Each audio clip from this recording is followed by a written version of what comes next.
बिहार की सियासत गर्मा गई है। एनडीए में शामिल जीतन राम मांझी अपनी पार्टी हम के साथ हुए कथित बुरे बर्ताव को लेकर नाराज है। आरजेडी ने इस मौके का फायदा उठाते हुए मांझी को महागठबंधन में शामिल होने का न्योता दे दिया है। इससे पहले आरजेडी अध्यक्ष लालू यादव ने नीतीश कुमार के लिए दरवाजा खोला था, लेकिन बात नहीं बनी थी।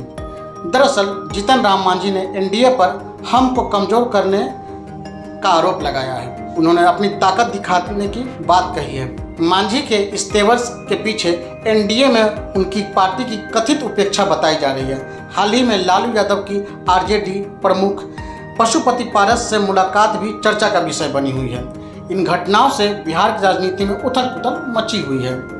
यहाँ तक कि लालू यादव की पार्टी राष्ट्रीय जनता दल ने तो मांझी को ऑफर तक दे दिया है। आरजेडी नेता और पार्टी के प्रवक्ता मृत्युंजय तिवारी ने जीतन राम मांझी को राजद की सदस्यता ग्रहण करने का ऑफर देते हुए कहा कि वो एक अनुभवी नेता हैं, उन्हें भारतीय जनता पार्टी का चाल चरित्र पता होना चाहिए।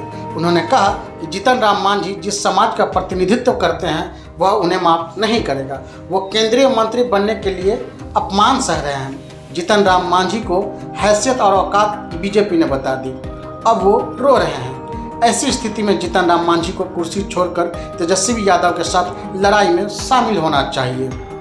तेजस्वी यादव दलित और शोषित समाज की लड़ाई लड़ रहे हैं, मांझी को इसमें साथ देना चाहिए। लालू यूनिवर्सिटी से ही जीतन राम मांझी निकले हैं। मांझी क्यों चक्कर में पड़े हुए हैं? उनकी पार्टी को बीजेपी तोड़ देगी। दूसरी तरफ लालू यादव की बेटी रोहिणी आचार्य ने कहा कि जीतन राम मांझी के बयान को अहमियत नहीं मिलती है। वो शराब को लेकर सुबह में कुछ बोलते हैं और शाम को कुछ और बोलते हैं। रोहिणी आचार्य ने कहा कि आज मुख्यमंत्री नीतीश कुमार यदि उनको एक सीट देते हैं तो फिर भागकर उन लोगों के साथ चले जाएंगे।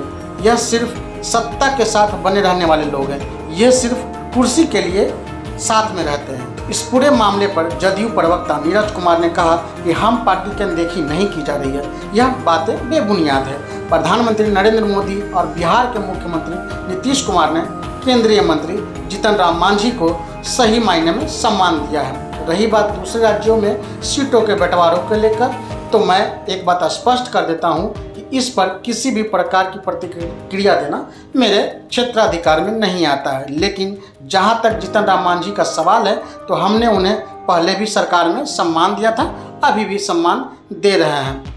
तीसरा सबसे महत्वपूर्ण तथ्य यह है कि अभी भी एनडीए कार्यकर्ताओं का सम्मेलन खुले मैदान में हो रहा है। इस सम्मेलन में हम पार्टी के कार्यकर्ता और नेता सभी भाग ले रहे हैं और यह हुंकार भी भर रहे हैं कि 2025 में फिर से नीतीश की सरकार आएगी। आपको हमारा ये वीडियो कैसा लगा हमें कमेंट करके ज़रूर बताएं। साथ ही हमें लाइक और सब्सक्राइब करना ना भूलें।